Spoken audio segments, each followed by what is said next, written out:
नमस्कार, news capital express में आपका स्वागत है। बुलेटिन की शुरुआत करते हैं खास खबरों के साथ। उत्तर प्रदेश के पूर्व मुख्यमंत्री और समाजवादी पार्टी के संस्थापक मुलायम सिंह यादव का आज निधन हुआ, जिसके बाद देश भर के नेताओं ने अपनी अपनी श्रद्धांजलि अर्पित की। राजधानी भोपाल में कांग्रेस नेता और सपा नेताओं ने संयुक्त रूप से एकत्रित होकर श्रद्धांजलि दी। इस मौके पर कांग्रेस विधायक आरिफ मसूद ने कहा कि आज एक बड़ा दुखद दिन है।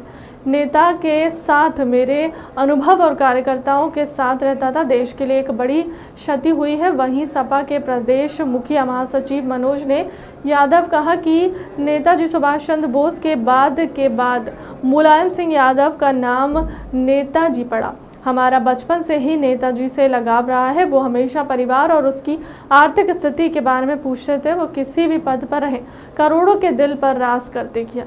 ईश्वर से प्रार्थना करता हूँ कि अपने श्री चरणों में स्थान दें।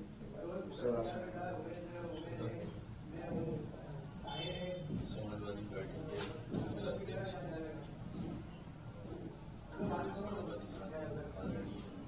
हम लोगों के अंदर फैलाया, हम लोगों को उनके विचारों को याद करके, उन्होंने जो विचार हमको दिया उसको याद करके हमें उनके विचारों पे चलने का प्रेरणा लेना चाहिए।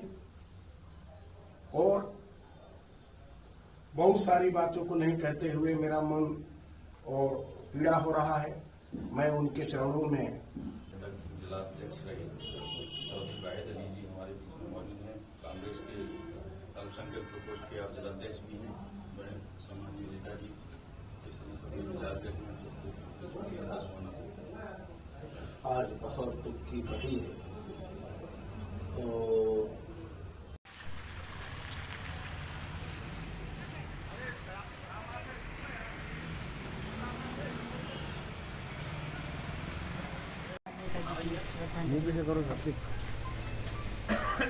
आज कुछ कहने का वक्त नहीं है।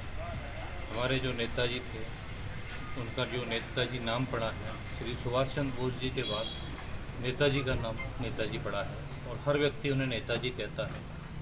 और हमारा तो बचपन से ही लगाव रहा है नेताजी से। जब भी उनसे मिलते थे तो सबसे पहले परिवार की कुशल पूछते थे, आपके आर्थिक स्थिति के बारे में पूछते थे। और उन्होंने करोड़ों लोगों के दिलों पर राज किया है। चाहे जिस पद पर रहे हों नेताजी, हमेशा उन्होंने गरीबों की, नौजवानों की, भारतीय सेना के जवानों की सबकी बात की है। और उन्होंने जो सबके लिए, किसानों के से लेके और नौजवानों और सैनिकों के लिए जो पार्थिव शरीर उनका आता है, इस देश में हमारे में बहुत से गृह मंत्री रहे हैं, लेकिन नेताजी ने जो घर उनका ससम्मान तिरंगा के साथ भेजने का जो किया राष्ट्रीय उसके साथ में, तो कोई आज तक गृह मंत्री नहीं कर पाया है। मुख्यमंत्री रहते हुए भी उन्होंने हमेशा किसानों के कर्जे की बात की, माफ़ी की बात की, सिंचाई की फ्री की बात की, पढ़ाई की, सिंचाई की और मुफ्त दवाई की। हमेशा ये नारा भी है समाजवादियों का। और समाजवादी आंदोलन जो आदरणीय विधायक जी ने भी अभी कहा था, ये हर व्यक्ति के दिल में है कि नफरत के दौर में नेताजी ने एक अलग राजनीति सबके साथ, दलों से हटकर दिलों की राजनीति की है। आज पूरा देश दुखी है। आज जो देश की हमारी सवा-सौ करोड़ जनता है, अब उसने एक नए युग का एक मसीहा खो दिया है, जो एक युग का अंत हुआ है। अब इस उनके जो दिखाए गए मार्गदर्शन और रास्ते हैं, हम सभी समाजवादी लोग, पूरे परिवार और हर देश का जो उनसे प्रेरणा लेता है, इसको आगे बढ़ाएंगे। नेताजी को हम लोगों की तरफ से यही सच्ची श्रद्धांजलि होगी। मैं मध्य प्रदेश का पार्टी का प्रमुख महासचिव हूँ, डॉक्टर मनोज यादव। ये पूरे समाजवादी परिवार की ओर से आप ये सभी लोग हैं। आज तो मैं कल रात को ही मिल के आया था नेताजी से वेदांता में, तो 2 घंटे में अखिलेश भैया के उसके बाद साथ में ही रहा। उनसे तो केवल देखा उनको, उसके बाद में वो कवर कर रहे थे, लेकिन अचानक ही सुबह खबर मिली। तो बहुत दुख की घड़ी में कुछ शब्द नहीं है, कहा जाए तो पूरा दिन और जिंदगी निकल जाएगी। उनके निधन की खबर सुनकर के काफी हमको धक्का लगा। वो एक जमीनी नेता थे। हम जैसे कार्यकर्ताओं का जब शुरुआत के दिनों में हम उनके साथ काम करते थे, तो वो छोटे से छोटे कार्यकर्ता का बहुत ध्यान रखते थे, ख्याल रखते थे। उसके सुख में, दुख में अगर उन्हें खबर लग जाती थी तो घर जाकर शामिल होते थे। वो जब मैं दिल्ली गया तो मुलायम सिंह जी मिले हमको। मैं पार्टी कार्यालय रघु ठाकुर के साथ गया था।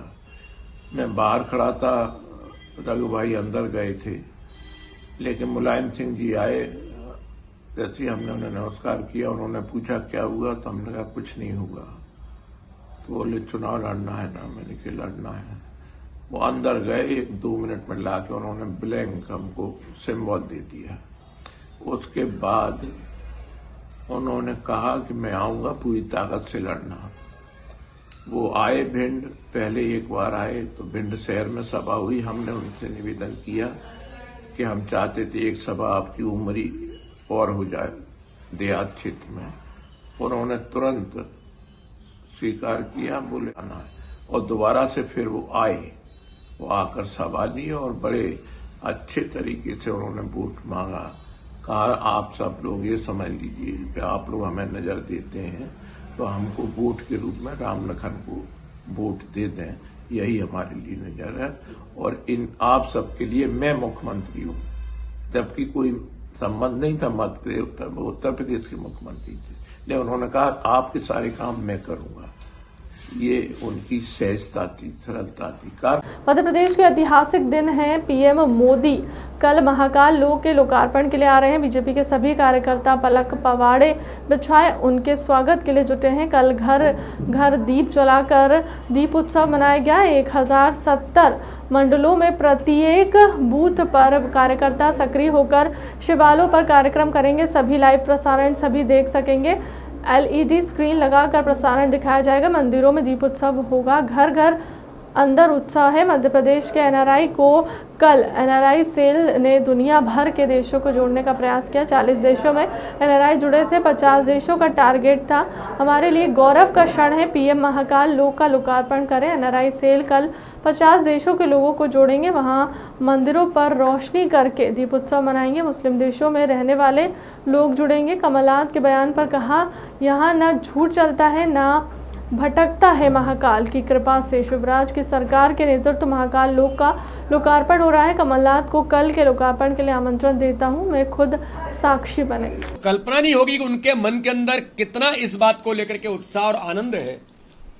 उन्होंने कहा कि ये तो हमारे लिए गौरव का क्षण है कि हमारे मध्य प्रदेश में श्री महाकाल लोक, जो दुनिया के धार्मिक स्तर पर बाबा महाकाल के प्रति जो भावनाएं लोगों की हैं, ये हम सब लोगों के लिए सौभाग्य का क्षण है कि माननीय प्रधानमंत्री आकर के वहां श्री महाकाल लोक का लोकार्पण कर रहे हैं, जो पहला फेज पूरा हो रहा है।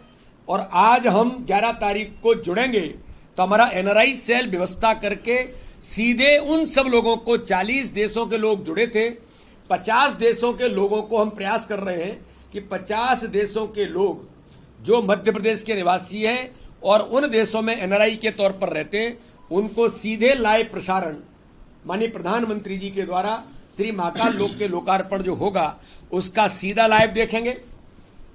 बाबा महाकाल के इस ऐतिहासिक क्षण से वो सीधे जुड़ेंगे। तो दूसरी ओर वहां के मंदिरों पर भी रोशनी होगी, जगमग होगा और भारतीय संस्कृति से ओतप्रोत होकर के वहां भी दिवाली मनने का काम 11 तारीख को होगा। उसके फोटोग्राफ्स भी हमारे बंधु उन देशों से भेजेंगे। तो एक बड़ा अभियान हमने, एक महत्वाकांक्षी संपर्क का अभियान श्री महाकाल लोक के लोकार्पण के अवसर पर माननीय प्रधानमंत्री जी के आगमन पर जो उत्साह और उमंग मध्य प्रदेश, उज्जैनी, पूरे भारत के अंदर है, क्योंकि पूरे भारत के अंदर श्री महाकाल लोक के लोकार्पण को लाइव भारतीय जनता पार्टी ने प्रयास किया। माननीय राष्ट्रीय अध्यक्ष जी का आह्वान है कि हम पूरे देश के अंदर जैसे काशी विश्वनाथ का हुआ था उसी प्रकार से बाबा महाकाल के इस लोकार्पण का सभी लोग उसको देखने का काम करेंगे। उसी प्रकार से दुनिया के देशों के अंदर भी मध्य प्रदेश के हमारे निवासी जो वहां रह रहे हैं, वहां पर मंदिरों पर रोशनी के साथ दीपोत्सव का अभियान लेकर के श्री महाकाल लोकार्पण के साक्षी बनेंगे।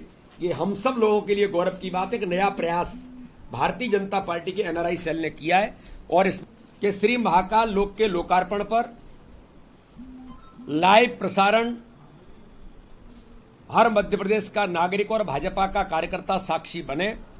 माननीय प्रधानमंत्री जी के इस ऐतिहासिक दिन और ऐतिहासिक जो लोकार्पण होगा उसके हम सब मिलकर के साक्षी बने। एक प्रयास प्रत्येक बूथ पर, प्रत्येक गांव में और 1070 मंडलों में तो बड़े एलईडी स्क्रीन लगा करके बड़ी सभाएं धार्मिक लोगों को, वहां के संत महात्माओं को, सामाजिक लोगों को, प्रबुद्ध लोगों को, सभी समाज वर्ग के लोगों को जोड़ने का काम पूरे मध्य प्रदेश के प्रत्येक गांव, प्रत्येक बूथ, प्रत्येक मंडल और जिले के अंदर भारतीय जनता पार्टी के कार्यकर्ताओं ने आह्वान किया और इसमें एक व्यापक तैयारी हमारी चल रही है। 50 देशों के लोग जुड़े, ऐसा हमारा प्रयास है। तो इस प्रकार से श्री महाकाल लोक बाबा महाकाल के आशीर्वाद से जो लोकार्पण हो रहा है, मध्य प्रदेश की सरकार को, माननीय मुख्यमंत्री जी को, भारतीय जनता पार्टी के हमारे पूरे नेतृत्व को, सभी कार्यकर्ताओं को मैं बहुत उत्साह के साथ इस बात का अभिनंदन और धन्यवाद करता हूं कि ऐतिहासिक क्षण कल 11 तारीख को आने वाला है। आप भी सब साक्षी बनेंगे और वो दिन हमारे लिए बहुत महत्वपूर्ण दिन होगा 11 तारीख का, जब श्री महाकाल लोक का लोकार्पण इस मध्य प्रदेश के अंदर माननीय प्रधानमंत्री नरेंद्र मोदी जी करेंगे। बिल्कुल, मैंने कहा ना, यूएई के लोग कल जुड़े थे, जो जहां पर रह रहे हैं और जो धार्मिक आस्था का वहां का जो केंद्र है, वहां उन मंदिरों पर भी लोग रोशनी भी करेंगे और दीपोत्सव भी करेंगे। लगभग कितने देश होंगे भाई साहब ये मुस्लिम? कल जो जुड़े, नहीं मुस्लिम देश तो मैं ऐसे कोई एकदम आंकड़ा ये तो नहीं दे सकता, लेकिन कुवैत है, यूएई है, ऐसे कई देशों में जहां जहां पर इस प्रकार से हमारे जो बंधु रह रहे हैं मध्य प्रदेश के हैं, वो अपने घरों पर भी दीपोत्सव करेंगे, जो उनका जो मंदिर होगा वहां पर भी करने का प्रयास करेंगे। तो ऐसे एक बड़ा अभियान और पूरी दुनिया इसके साथ जुड़ेगी, हमारे लिए गौरव की बात है। उन्होंने ये कहा है कि महाकाल को लेकर जो कार्यक्रम हो रहा है उसको बीजेपी ने इवेंट बना दिया है। मैंने महाकाल के विकास को लेकर जो काम किए थे वो आज मंत्रालय में रिकॉर्ड में है, लेकिन वो जिस तरह से श्रेय लेने के होल्ड कर रहे हैं ये गलत है और जनता उसको देख रही है। बाबा महाकाल और वो ऐसी शक्ति जो कालों के काल महाकाल और उज्जैनी नगरी, यहां न झूठ फटकता है न झूठ चलता है।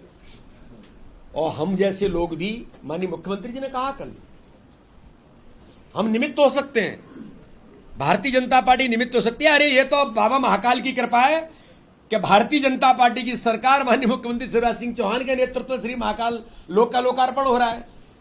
अब इसके बारे में हम यहां बहस करें और इनके झूठों का जवाब दें, मुझे लगता है कि आनंद का अवसर है, उत्सव है। पूरा देश, मैंने कहा ना कि 40 देशों के लोग तो कल जुड़ करके श्री महाकाल लोक के लोकार्पण के साक्षी बन रहे हैं। मैं तो कमलनाथ जी आपसे अनुरोध करना चाहता हूं, आप भी कल श्री बाबा महाकाल लोक के लोकार्पण के साक्षी बने तो मुझे लगता है कि अच्छा ही होगा। स्वागत है। मध्य प्रदेश के लिए बड़ा ऐतिहासिक क्षण है कि कल 11 तारीख को दुनिया के सर्वाधिक लोकप्रिय नेता, भारत के यशस्वी लोकप्रिय प्रधानमंत्री माननीय नरेंद्र मोदी जी श्री महाकाल लोक के लोकार्पण के लिए कल पधार रहे हैं। मध्य प्रदेश का एक एक नागरिक और भारतीय जनता पार्टी के कार्यकर्ता अपने प्रधानमंत्री जी के स्वागत के लिए पलक पावड़े बिछा करके युद्ध स्तर पर तैयारी में जुटे हैं। और महत्वपूर्ण बात यह है कि माननीय प्रधानमंत्री जी के नेतृत्व में इस देश के अंदर आध्यात्मिक, सांस्कृतिक और धार्मिक अभ्युदय इस देश के अंदर जिस प्रकार से हो रहा है और नए भारत के निर्माण में जो महत्वपूर्ण भूमिका, ये सांस्कृतिक अभ्युदय की जो भूमिका बन रही है, इसमें एक एक नागरिक इस बात को लेकर के उत्साहित है। कल मैं उज्जैनी के अंदर माननीय मुख्यमंत्री जी के साथ हम लोग तैयारियों का जायजा ले रहे थे। पूरा उज्जैन नगरी से लेकर पूरा मध्य प्रदेश 11 तारीख को दीपोत्सव के अभियान के साथ घर घर दीप जला करके श्री महाकाल लोक के लोकार्पण का साक्षी बनेगा। भारतीय जनता पार्टी ने पूरे देश के अंदर सभी जिलों में, मध्य प्रदेश के अंदर सभी जिलों के साथ 1070 मंडलों में, हर गांव के अंदर, और भारतीय जनता पार्टी मध्य प्रदेश ने प्रयास किया कि प्रत्येक बूथ पर हमारे सभी कार्यकर्ता सक्रिय होकर के वहां के शिवालय पर, देवालय पर दीपोत्सव भी होगा। कल सुबह से स्वच्छता का अभियान हर मंदिर पर जो अपने गांव के अंदर अपने बूथों पर है, ये भारतीय जनता पार्टी के कार्यकर्ताओं के आह्वान हम सब ने किया और इसकी तैयारी कार्यकर्ताओं ने प्रत्येक निचले स्तर पर की है कि श्री महाकाल लोक के लोकार्पण पर लाइव प्रसारण हर मध्य प्रदेश का नागरिक और भाजपा का कार्यकर्ता साक्षी बने। माननीय प्रधानमंत्री जी के इस ऐतिहासिक दिन और ऐतिहासिक जो लोकार्पण होगा उसके हम सब मिलकर के साक्षी बने। एक प्रयास प्रत्येक बूथ पर, प्रत्येक गांव में और 1070 मंडलों में तो बड़े एलईडी स्क्रीन लगा करके बड़ी सभाएं धार्मिक लोगों को, वहां के संत महात्माओं को, सामाजिक लोगों को, प्रबुद्ध लोगों को, सभी समाज वर्ग के लोगों को संबोधित करते हुए कहा कि मेरे बहुत पुराने संबंध हैं। वे एक राजनीतिक व्यक्ति नहीं बल्कि सही मायने में एक समाज सेवी थे। मैंने उनसे काफी सीखा है। उन्हें श्रद्धांजलि अर्पित करता हूं। बाबा महाकाल पर किए प्रश्न पर उन्होंने कहा कि बाबा महाकाल के लिए किया गया मेरा काम रिकॉर्ड पर है। हमने जो कर्ज माफी का भी हो सकता है उससे भी जिस तरीके से कर्ज माफी की बात उन्होंने मानी है, कल को बाबा महाकाल के लिए किए गए काम को भी मान लेंगे। निजी टिप्पणियों के सवाल पर उन्होंने कहा कि राजनीति में आज भाजपा गिरावट ला रहे हैं। मैंने हमेशा मर्यादित शब्दों का प्रयोग किया। सरकार आने के प्रश्न पर उन्होंने कहा कि हमारी सरकार निश्चित तौर पर आ रही है। हम कर्ज माफी की अगली किश्त जारी करेंगे। किसानों को उचित समय पर मुआवजा देंगे। आज किसान परेशान है, फसल का मुआवजा नहीं मिल रहा। आज हर वर्ग परेशान है। युवाओं को लाठी मारी जा रही है। डॉक्टर, बेरोजगार, गरीब, महिला, नौजवान, हर वर्ग आज सड़क पर है। शराबबंदी के सवाल पर उन्होंने कहा कि भाजपा नेता चुनाव के समय शराबबंदी की मांग करते हैं, बल्कि ये खुद सत्ता के नशे में समाज को बांटने के लिए भाजपा नेता प्रयासरत हैं ताकि चुनावों में उसका फायदा उठाया जा सके। यह समाज के लिए ठीक नहीं है। देखिए, 15 महीने की सरकार में हमने भर्ती की शुरुआत करी थी। 11.5 महीने की सरकार थी। 2.5 महीने तो लोकसभा चुनाव में गए। मुझे तो प्रदेश को सही पटरी पर लाना था। ये मेरा प्रयास था कि 15 साल बाद गवर्नमेंट बनी थी। जो IAS IPS अधिकारी था 15 साल पहले बना था, उसने केवल भारतीय जनता पार्टी देखी थी। तो सही पटरी पर लाना एक बहुत बड़ी चुनौती थी। सर, नशे के खिलाफ सरकार ने बड़ा अभियान शुरू किया है। अब बीजेपी, मैंने उनसे मीटिंग करी थी, श्रीलंका के प्रतिनिधियों से मीटिंग करी थी। हमने स्थान भी तय किया था। बहुत सारी चीजों की शुरुआत मैंने की थी और इसलिए मैं कहता हूं मुझे दुख है कि जो कुछ चीजों की शुरुआत मैंने करी मैं इसे पूरा नहीं कर पाया।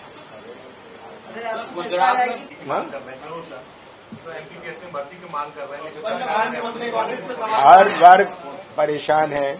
नौजवान के हर डिपार्टमेंट का वर्ग परेशान है। हमारे शिक्षक परेशान हैं, डॉक्टर परेशान हैं। मुझे ये बताइए आज सुखी कौन है? सुखी खाली बीजेपी के नेता और उनके कार्यकर्ता जो आज बटोरने में लगे।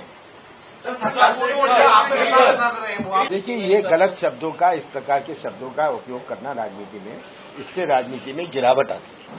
हम सबको, आपने कभी नहीं सुना होगा मैं कोई ऐसे शब्दों का उपयोग करता हूं। हमारे विरोधी हो सकते हैं पर हमारे दुश्मन नहीं है, यह हमें याद रखना है। सर, आपकी सरकार आ रहे हैं, सब अपनी बात रखेंगे और मैंने तो सबको कहा है आप स्वतंत्र हैं। वो हमारे जो मिस्त्री जी हैं, जो इसके इंचार्ज हैं, उन्होंने एक सर्कुलर निकाला है कि कोई इसमें हस्तक्षेप किसी का नहीं होना चाहिए। जो जिसकी मर्जी होए वो करे। वो आपकी पसंद कौन है? मेरी पसंद तो आप लोग हैं। चलिए, ये तो सबको देखिए, लाठीचार्ज हो रहा है शिक्षकों को, अभी मुझे मिले थे, हाँ, नौजवानों पर। ये चाहते हैं किसी तरह सबकी आवाज दबा दी जाए, समाज को बांट के इनकी आवाज दबा दी जाए। ये आज इनका प्रयास है। दिल्ली से लेके भोपाल तक ये इनका प्रयास है। आप देखिए, आज खालिस्तान के नारे लग रहे हैं, आज भाषा का विवाद हो रहा है पूरे दक्षिण में। ये सब क्या अपने देश के लिए सही है? कौन से बीज हम बोड़े? चलिए। सर शराब को लेकर सर आपको लगता है क्या सर कि सरकार जब आपकी आए तब शराब को लेकर कोई विशेष ठोस कदम मध्य प्रदेश में उठाना चाहिए? देखिए, हम नहीं चाहते आज की नई पीढ़ी शराब से जुड़े, ठीक है। उसके लिए जो रणनीति बननी है, मध्य प्रदेश के हित में क्या है, मध्य प्रदेश की आगे आने वाली पीढ़ियों के हित में क्या है, इसके लिए मैं जरूर एक समिति बनाऊंगा ताकि सब उसमें अपनी बात रख सकें। सर राष्ट्रीय अध्यक्ष के लिए 2 नाम बचे हैं। गलत है सर आपकी सरकार आपके अनुसार अगर आती है तो क्या सीतामाता जो मंदिर की आप बात कर रहे हैं उसको आने जो की कोशिश चीजों करेंगे? की मैंने शुरुआत करी थी उस पर हम आगे बढ़ेंगे। किसानों की कर्जे की बात हुई, हमने पहला किस्त किया था, हम दूसरा किस्त चालू करेंगे। किसानों को मुआवजा मिले। आज नीमच मंदसौर मुझे बहुत सारी सूचनाएं मिली हैं, वो याद कर रहे हैं कि जैसे उनको 7 दिन में मुआवजा मिल गया था, आज तो कोई पटवारी नहीं पहुंचता, कोई तहसीलदार नहीं पहुंचता, ये हालत है। और भयंकर नुकसान हुआ है मध्य प्रदेश में किसानों को। किसानों की फसल का नुकसान नहीं है, किसानों के भविष्य का नुकसान है। हमारे बोकारो डैम में उनकी फसल तो गई, पर साथ तो जमीन गई। भविष्य के लिए भी वो जमीन खेती के लिए नहीं रही। मकान जाना, मकान मिल सकता है, पर वो जमीन कहां से आएगी?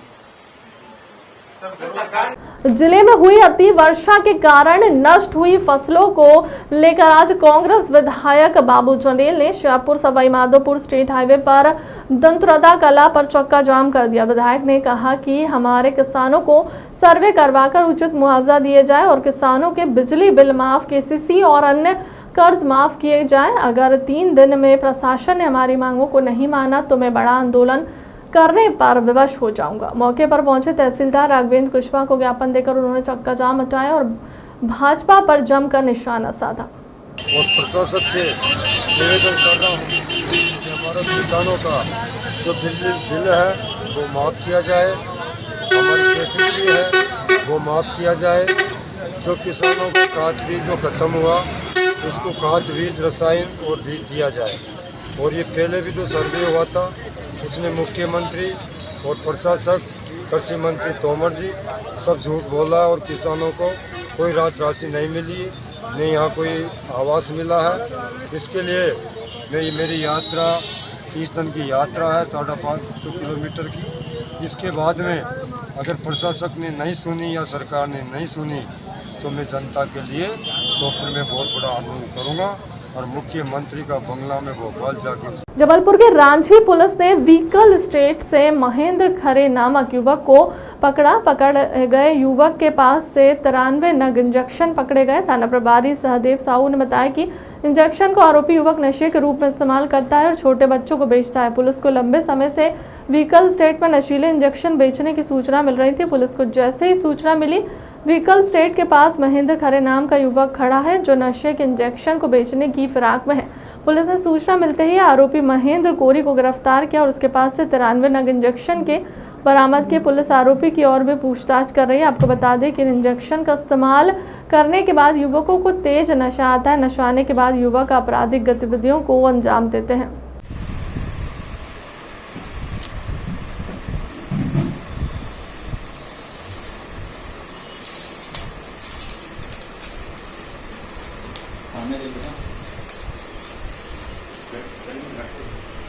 चलो थोड़ी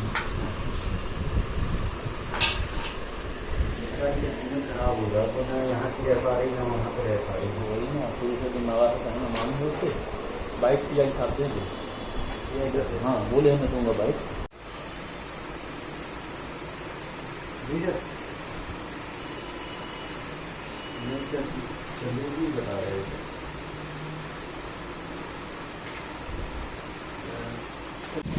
उपयोगी वस्तु है, इन पर कठोर कार्रवाई करनी चाहिए। इसी क्रम में आज थाना रांची में महेंद्र खरे नाम के व्यक्ति को व्हीकल स्टेट में पकड़ा गया है। उससे कब्जे से 53 नग एबीयू के इंजेक्शन और 2-3 प्रकार के और हैं शामिल। उसमें 53 नग सीसी या इंजेक्शन के पकड़े गए हैं। उसका उपयोग ये लोग नशीली सेवन करने के लिए लगाते हैं, मतलब स्वयं लगाते हैं और दूसरे भी लगवाते हैं। काफ़ी सस्ती होती है लेकिन काफ़ी नशा आता है और उस नशे के धुत में उपयोग करने वाले व्यक्ति लूटपाट करते हैं और उनका जीवन जो है बर्बाद हो जाता है। आर्थिक रूप से भी परेशान हो जाता है, शारीरिक रूप से भी कमजोर हो जाता है, काफ़ी नुकसान होता है। ऐसे व्यक्तियों के लिए हमने कठोर कदम उठाए हैं और आज उसको गिरफ्तार करने में सफलता मिली है और उसको धारा 328 और विभिन्न और सेक्टर के तहत माइनर एक्ट की धारा लगा करके रिमांड में भेजे। सर इसके पीछे और कोई भी है कि अकेला था ये उसने ये बताया कि कोई आदमी ला करके उनको देता है और कि ये स्वयं भी लगाता है और छोटे छोटे बच्चों को बेच भी देते हैं। मुख्यमंत्री शिवराज सिंह चौहान ने नशा मुक्ति अभियान के तहत जबलपुर पुलिस द्वारा ताबड़तोड़ कार्रवाई। नशीले पदार्थों के विक्रय को लेकर की जा रही है, जहां देर रात लाटगंज थाना पुलिस के द्वारा राइट टाउन स्थित पारस होटल के मुखबिर की सूचना पर दबिश दी गई, जहां होटल के प्रथम तल पर अवैध रूप से हुक्का बार का संचालन किया जा रहा था। जब पुलिस मौके पर पहुंची तो वहां पर नशेड़ी हुक्के का कष्ट लगाते हुए मिले तो पुलिस को देखकर भागने लगे।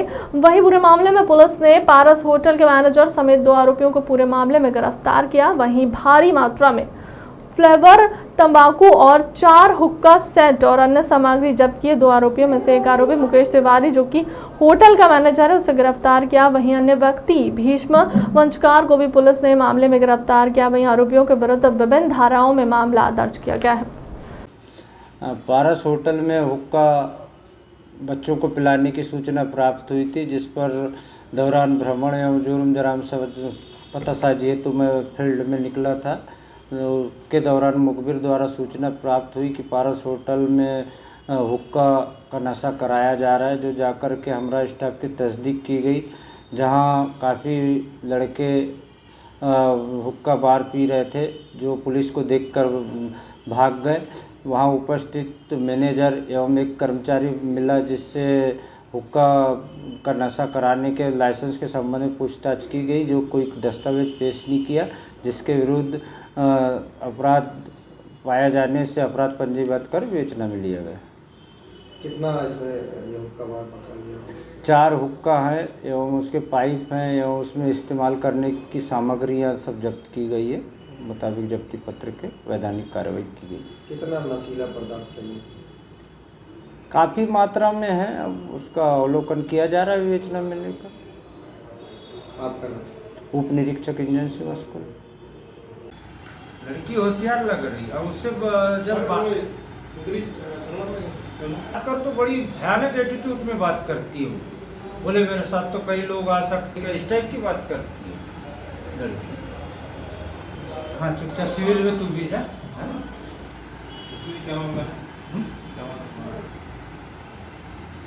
डिंडोरी जिले के मेहंदवानी में हिंदू समाज के लोगों ने मिसाल पेश की है।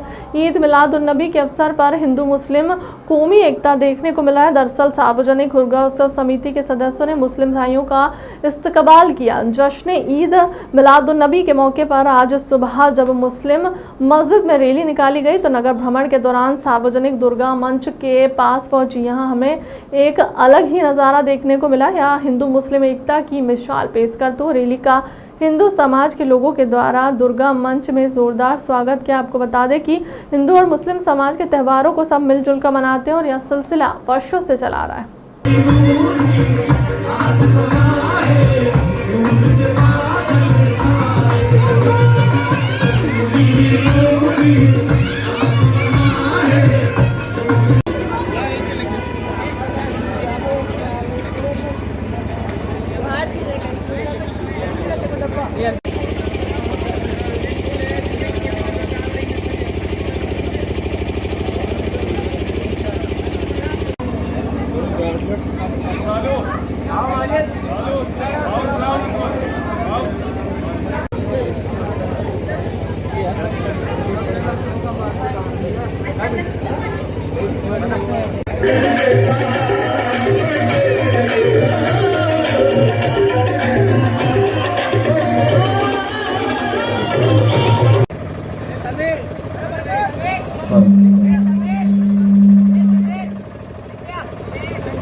आज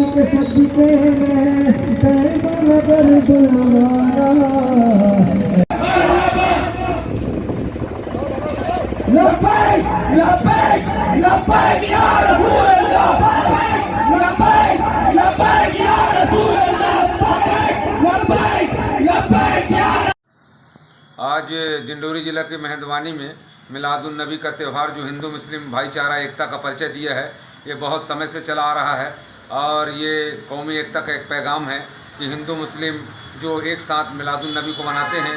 मैं सभी हिंदू भाइयों को, मुसलमान भाइयों को धन्यवाद देना चाहता हूँ कि मिलादुन नबी को जो आज हम यहाँ पर कार्यक्रम किए हैं और मुसलमान भाइयों को, सभी मुसलमान भाइयों को हमारे ग्राम मेहंदवानी और नवयुग ग्रामीण मंडल और दुर्गोत्सव समिति की ओर से बहुत बहुत तहे दिल से हम उनका हार्दिक अभिनंदन और स्वागत करते हैं और मुबारकबाद देते हैं। यहाँ से रैली निकाला गया हमारे मुसलमान भाइयों द्वारा और हमारी समिति की ओर से और गांव की ओर से और तथा हमारे सभी गणमान्य नागरिक बंधुओं की ओर से जो है उनका स्वल्पहार तथा पुष्पों से स्वागत किया गया और बिठाल करके उन्हें जो है स्वल्पहार कराया गया और हम सभी लोग जो है तहे दिल से उनको धन्यवाद देते हैं। और इसी प्रकार हम जो है हम भी जब कार्यक्रम करते हैं तो वो भी हमारा स्वागत इसी प्रकार करते हैं और इस प्रकार से जो है हमारे ग्राम मेहंदवानी में एक दूसरे का सहयोग से हमारा यहाँ जो भी कार्यक्रम होता है, चाहे नवरात्रि के उपलक्ष्य में हो या हनुमान जयंती के उपलक्ष्य हो, ईद मिलादुन नबी का हो, बकरीद का हो, सभी कार्यक्रम जो है मिलजुल करके हम हर्षोल्लास के साथ मेहंदवानी में मनाते हैं। सभी को बहुत बहुत धन्यवाद। मुख्यमंत्री शिवराज सिंह चौहान सरकार की छवि बनाने के लिए रात दिन कोई कसर नहीं छोड़ रहे, जहां पुलिस को जनता के प्रति विश्वास, मित्रवत और नरम व्यवहार करने की अपील करते नहीं थकते, यहां तक कि नरम व्यवहार नहीं करने पर कार्रवाई की चेतावनी देते हैं। वहीं मध्य प्रदेश की पुलिस सुधरने का नाम नहीं ले रही है। किसी न किसी जिले से पुलिस का अमानवीय चेहरा सामने आ जाता है। इंदौर के पुलिस विभाग की सर्जरी मुख्यमंत्री ने विगत दिनों की है। आज ताजा मामला देवास जिले के कन्नौज थाने की पुलिस थाना प्रभारी शिवमूरत यादव का अमानवीय और निंदनीय चेहरा सामने आया है। हुआ यूं कि अपनी फरियाद लेकर कन्नौज थाने आए फरियादी आनंद जोशी और हरिओम जोशी ने बताया कि आरोपी मोतीलाल मोहनलाल लोधवाल के विरुद्ध हम कन्नौज थाने पर रिपोर्ट दर्ज कराए थे, लेकिन थाना प्रभारी के द्वारा हमारे बताए अनुसार रिपोर्ट दर्ज नहीं की गई। हत्यारे के बारे में हमारी रिपोर्ट में लिखना चाहते थे, लेकिन आरोपी ने साठगांठ करके हम फरियादियों से कहे अनुसार रिपोर्ट दर्ज नहीं की। ये देव बोल रहा है, गाली उपता कर रहा है ब्राह्मण साहब। हाँ ये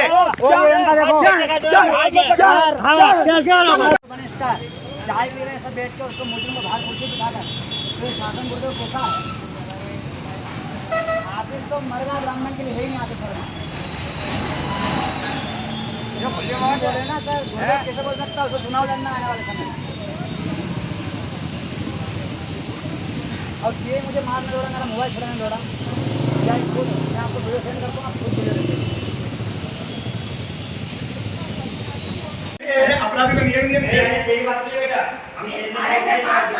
ये हाल है कन्नौज थाने के पुलिस थाने के अपराधियों को बिठाकर और पुलिस वाले साथ में रहने के बाद में गाली उपता हमको सुनवा रहे और हम ब्राह्मण ये खुद बाहर खड़े रहो ना। और ये खुद देखो आप अपराधी को जेल में कहना अलाउ, अपने जेल में क्यों अपराधी कुर्सी नहीं दी जाती है। मेरी बात सुन लो, जेल में आजकल सूचना पत्र देते हैं पंडित जी, ज्यादा वो मत करो आप। नहीं हाँ ये सर हमको बता रहे हैं कि कैसा क्या है, शासन बता रहे हैं, अनुशासन है ये, और ये अपराधी खुद बोल रहा है हमको धमकी अभी देता बंदे रहे। कंप्लेंट करी यहाँ पर तो शासन ने अभी तक कोई कार्रवाई नहीं की। हम जब आए थाने के अंदर तो वही मुजरिम हमको मारने के लिए दौड़ा, फिर पीआई साहब ने हमारा मोबाइल छुड़ाया और पीआई साहब खुद हमें मारने के लिए दौड़ रहे हैं और हमको डरा रहे, हमारे ऊपर प्रेशर बना रहे हैं। एसपी साहब की धमकी दे रहे हैं और एसपी साहब की धमकी दे रहे हैं, भले चाहे एसपी से कह दो चाहे किसी से कह दो। आप आज किस संबंध में आया था कन्नौज पर एफआईआर? वही कल वाले के संबंध में हम आज आए। कल 11 बजे हमारी एफआईआर दर्ज हो गई थी, जिसके हम टीआई साहब से पूछने आए कि श्रीमान जी कल हमारे 11 बजे एफआईआर दर्ज होने के बाद भी हमारी कार्रवाई क्यों नहीं की गई। तो क्या वो क्या मैं आपके लिए बैठा हूँ यहाँ पे 100 नंबर टीआई साहब ने हिंसातानी करी और ये मतलब हाथ में लगी, कोने में लगी। प्रशासन बोलते हैं कि हम तुम्हारे लिए बैठे, 100 नंबर शासन किस काम का है फिर ये 100 नंबर डायल का बोल रहे हैं। शासन ये रक्षा नहीं कर सकता, फिर शासन किस काम का? नाम है उसका सामने वाला आरोपी का? आरोपी का नाम है मोतीलाल मोहनलाल लोधवाल, जिन्होंने आपके साथ बदतमीजी की। जी मेरे साथ बदतमीजी की उसकी। और जिस हिसाब से एफआईआर दर्ज होना था वो हिसाब से ना तो हथियार के एफआईआर दर्ज करे, टीआई ने पैसे लेकर सारे रिकॉर्ड कार्ड वो काट दिए उसने धारा है। क्या नाम है आपका? आनंद जोशी। आपका? आनंद जोशी। आपका? हरिओम जोशी। हरिओम जोशी। तो ये कार्रवाई के बारे में भी आप कुछ बता रहे थे, थोड़ी देर पहले कुछ कह रहे थे आप। कार्रवाई के लिए सर जो मैंने कल एफआईआर दर्ज कल 11 बजे कराई गई थी, लेकिन टीआई साहब से मैंने बोला गया कि श्रीमान जी से एफआईआर का क्या हुआ, तो उनका कहना है कि 100 नंबर डायल करो, आपके लिए हम बैठे हुए नहीं है। जब आज विधायक माननीय विधायक जी का फोन आया, जब जाके आरोपी को गिरफ्तार कर लिया गया, जब हम थाने के अंदर देखा गया तो आरोपी बढ़िया कुर्सी में बैठकर उनके अधिकारी द्वारा उसको चाय पिलाई जा रही थी, और उसी बीच में आरोपी हमारे ऊपर मारने को भी दौड़ा प्रशासन के, उसके लिए वीडियो हमारे पास हैगा।